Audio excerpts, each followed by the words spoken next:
Macaroni செய்ய முதலில் வெங்காயத்தை சிறு சிறு துண்டுகளாக நறுக்கி வைத்து கொள்ளவும். பிறகு தக்காளியை சிறு சிறு துண்டுகளாக நறுக்கி வைத்து கொள்ள வேண்டும். இஞ்சி பூண்டு நறுக்கி அரைத்து வைத்து கொள்ளவும். அடுத்தது கொதிக்கும் நீரில் மேக்ரோனியை போட்டு வேக வைத்து கொள்ள வேண்டும். அதில் கொஞ்சம் சிறிது எண்ணெய் ஊற்றிக்கொள்ளவும். அப்போதுதான் அந்த மேக்ரோனி குழையாமல் வரும். இஞ்சி பூண்டு துருவியும் சேர்த்து கொள்ளலாம், அரைத்தும் போடலாம். கரண்டியில் எடுத்து அந்த மேக்ரோனியை பார்க்கவும். குழையாமல் வந்தால் அந்த நீரை வடிகட்டி வைத்து மேக்ரோனி மட்டும் தனியாக எடுத்துக்கொள்ளவும். மேக்ரோனியை இது மாதிரி வடிகட்டி வைத்து கொள்ள வேண்டும்.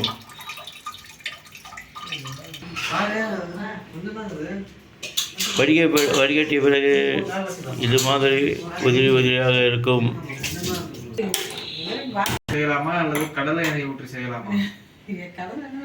அடுப்பில் கடாயை வைத்துக் கொள்ளவும். இயற்கை நல்லெண்ணெய். பிறகு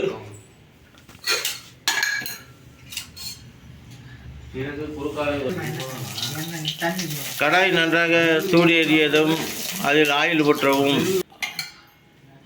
தேவையான அளவு ஆயில் ஊற்றவும். ஆயில் சூடேறியதும் சீரகம் போட்டுக்கொள்ளவும். பிறகு நறுக்கிய வெங்காயத்தை அதனுள் போடவும்.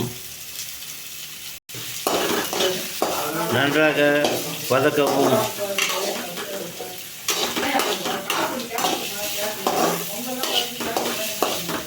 வெங்காயம் பொன்னிறமானவுடன் வெங்காயம் வதக்க நன்றாக வதங்கி வர சிறிதளவு சால்ட் சேர்க்கவும். வெங்காயம் வதங்கியவுடன் இஞ்சி பூண்டு அரவையை போடவும். நன்றாக வதக்க வேண்டும். அடுப்பை சிம்மில் வைக்கவும், இல்லையென்றால் அடிப்பிடிக்க வாய்ப்பு உள்ளது. அதனுள் தக்காளியை சேர்க்கவும். தக்காளி சேர்த்து நன்றாக வதக்க வேண்டும். நன்றாக வதக்கிக் கொண்டே இருக்க வேண்டும். குழையாமல் வதக்கவும். பிறகு உப்பு போட்டு கொள்ளவும்.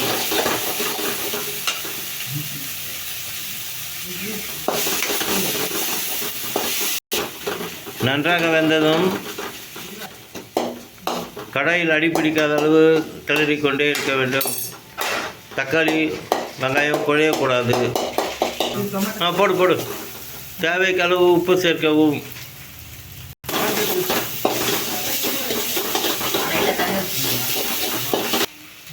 அதனுள் டொமேட்டோ சாஸ் தேவையான அளவு சேர்க்கவும். சேர்த்த பிறகு ஒரு கிளறவும். பிறகு மேக்ரோனியை அதனுள் சேர்க்கவும். மேக்ரோனியை சேர்த்து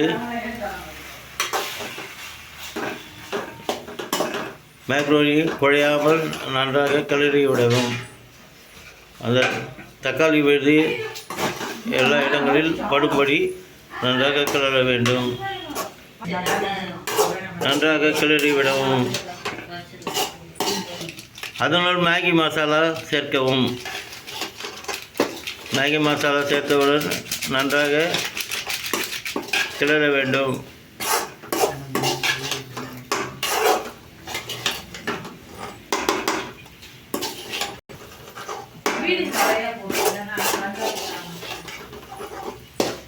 மேக்ரோனி குழையாமல் நன்றாக வர வேண்டும். குழைய விடாதீர்கள். அதனால் கொத்தமல்லி தழைகளை சேர்க்கவும். கொத்தமல்லி தழைகளை சேர்த்த பிறகு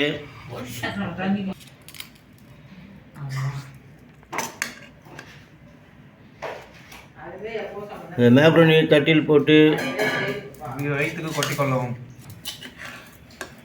தட்டில் போட்டு இதை ஈவினிங் ஸ்நாக்ஸாக குழந்தைகளுக்கு பெரியவர்களும் சாப்பிடலாம்.